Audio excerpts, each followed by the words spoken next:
The House impeachment probe of President Biden hitting a crucial phase this month. Lawmakers hearing explosive testimony from former Hunter Biden associate Tony Bobulinski yesterday. He testified that Hunter once referred to Joe Biden as the chairman in text messages with business partners working on a Chinese energy deal. While former Hunter Biden associate Rob Walker recently told lawmakers that Joe Biden once met with the chairman of Chinese energy group CEFC. Republicans on the Oversight Committee now saying that Joe Biden interacted with nearly all of Hunter's foreign business associates. In exactly 1 week from today, the president's brother, James Biden, will be appearing before lawmakers for his closed-door deposition. Hunter Biden himself is set to testify 1 week later on February 28th. Joining me right now to get ahead of it all is Kentucky Congressman James Comer. He is the chairman of the House Oversight Committee. Mr. Chairman, great to see you this morning. Thank you so much for being here. Good morning, Maria. I want to get to the testimony of Tony Bobulinski, but first, let's get to some breaking news that you have. I know that you were sending out subpoenas this morning. Tell me who you're subpoenaing and why. We're subpoenaing several credit card companies. Through the interviews and depositions we've conducted thus far, we've learned that there were several credit cards that were used by various members of the Biden family. We believe for personal expenses, and we believe that these credit cards were being paid by CEFC or through CEFC-funded affiliates. So this is something obviously we need to investigate, and it's something that today we finally took the steps to issue the subpoenas. So are you saying that the schemes involved using credit cards that they were spending money and China was paying for the bills? Is that one way that they were being paid? Well, we know that there was a pretty extensive money laundering scheme. We know that they used a complex series of transactions through what I consider shell companies. A shell company, as your viewers know full well, is a company with no assets or no known purpose.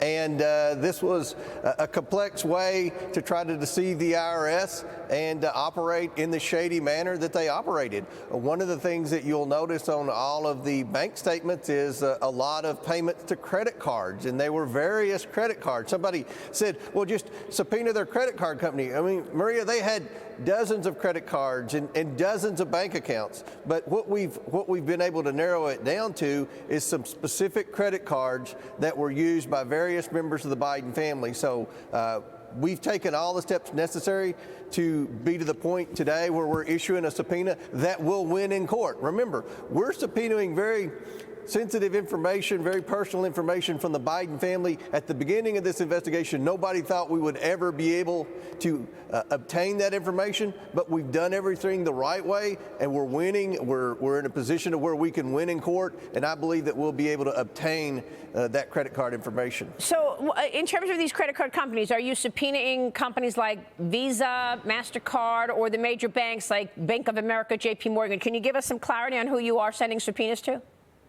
They would be major credit card companies like American Express. Express. Companies like that. Yes. Got it. All right. American Express.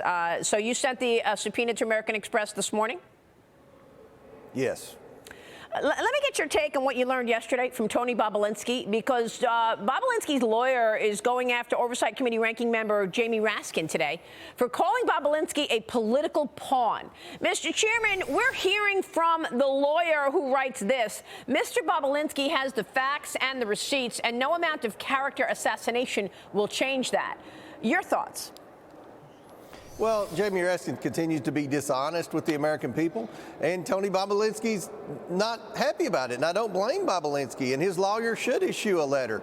As quick as we can get everyone to approve the transcript, we'll release the transcript, and Tony Bobulinski will be vindicated, and once again, Jamie Raskins will be proven to be a liar. I mean, Jamie Raskins has lied so many times about the evidence and about the testimony from people that we've brought in, I've lost count. So obviously Tony Bobulinski's upset. He should be upset.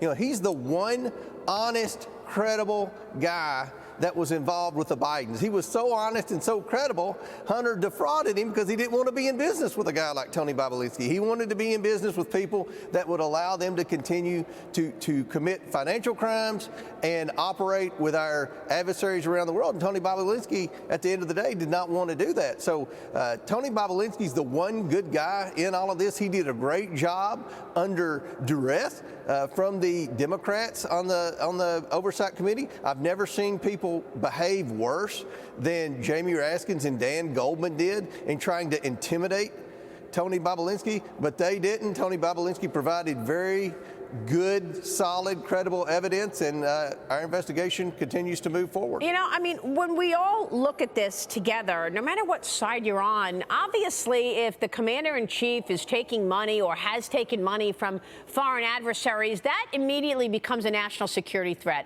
I don't understand why you and your colleagues would not see this the same way. Why would Dan Goldman and Jamie Raskin try to knock down information that actually relates to the national security of America?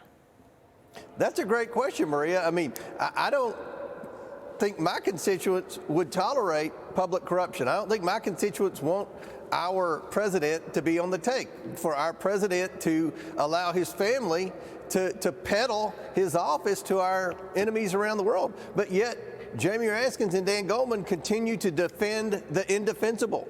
They continue to serve as de facto Biden legal team attorneys. And it's counter to everything that Congress should be about. I mean, you go back to the Watergate hearings. You had bipartisan cooperation among Republicans and Democrats questioning Richard Nixon and his administration about different accusations. This investigation has been totally different.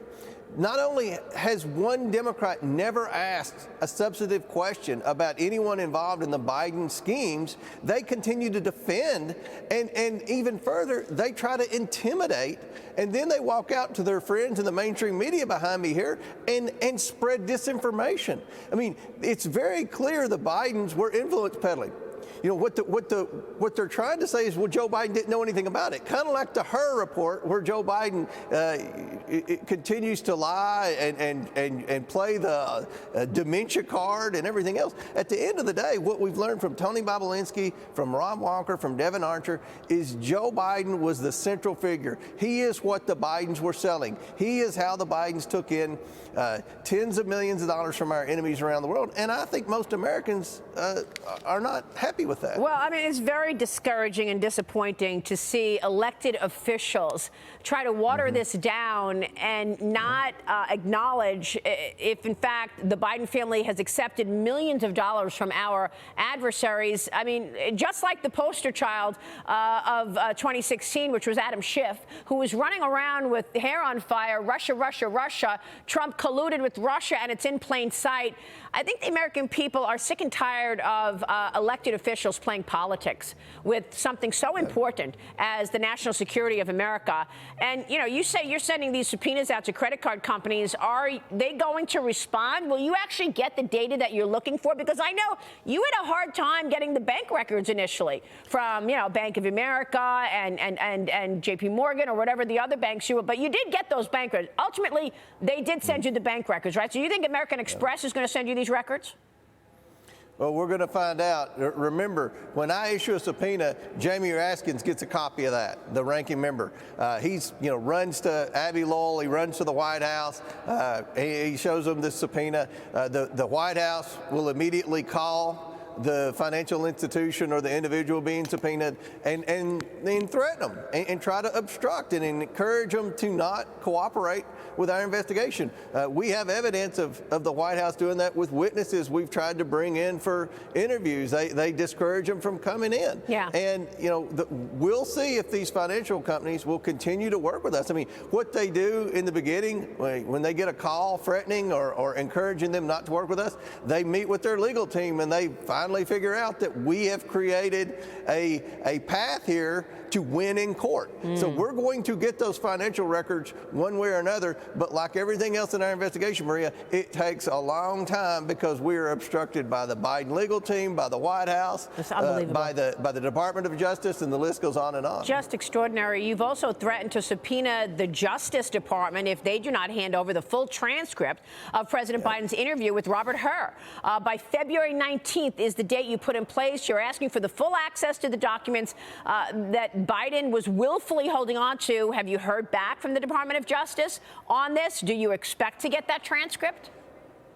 We'll get those transcripts just like we've gotten everything else, but it's going to be a battle because what we're interested in isn't necessarily where Hur talked about Joe Biden's mental state. I mean, we all see Joe Biden's mental state play out on a daily basis. Our concern is those documents, specifically the documents he mishandled from countries like Ukraine and China, countries where the Bidens have taken in tens of millions of dollars. We need to know were those documents used as a central part of the Biden influence peddling scheme. Were these documents that Hunter Biden was taking and sending and handing over to our enemies around the world in return for payment? Because we believe there's a chance that in fact happened. If you look at the emails on the laptop, Hunter Biden sent some suspicious emails, especially to Ukraine, that look like government documents that meet the criteria of what would be considered a classified document. So this is why we're concerned about receiving the transcripts and the video. It isn't about the president's mental state. We know what the president's mental state is. It's about which documents that Joe Biden used with respect to China and Ukraine, those documents that were classified. Well, could he have shared those classified documents and gotten paid for it? Well, there's a scenario where we think that's a possibility, especially with Ukraine. That's why we need those transcripts. It's a central part of evidence in our investigation. And Mr. Chairman, if they're accepting all of this money, the Biden family, from China, Ukraine, and other adversaries across the world, would that money be on their tax returns? I know that you're also looking to investigate the IRS over its, quote, lenient treatment for liberal groups. Tell me about the IRS and how it's involved in this influence peddling scheme, if that's what it is, or was everything under a loan so that they didn't even have to report it to the IRS and on their tax returns? And what about these liberal groups? Yeah.